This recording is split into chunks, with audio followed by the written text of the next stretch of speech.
Mas merry ang Christmas sa mga kawani sa Lapu-Lapu City Hall tungod kay gawa sa 14th month pay o cash gift nga 5,000 pesos nga nadawat nila sa miaging buwan. Makadawat usab sila og 25,000 ka pesos karong adlaw.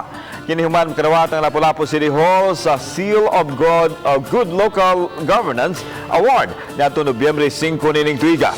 Bugtong ang Lapu-Lapu City lang ang LGU Lucop Region 7 ay nakadawat sa SGLG karong tuiga.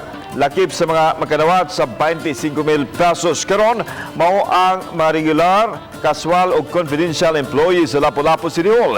Hinuon managlahi ang computation alang sa mga kawani nga pipila ka buwan nga na-hire. Samtang ang mga job order personnel makadawat og 8% sa total salary nga ilang nadawat gikan sa Enero hangtod Nobyembre 30 karong tuiga. Laing grasya nga madawat sa mga kawani karong buwan na mao ang service recognition incentive. Naani siya cut off no ang paghatag sa ato ang incentive awards sa atong mga empleyado. Kung 1 month lang siya na nag-work, they will receive 20% of their salary, and which is higher of the 25,000 no.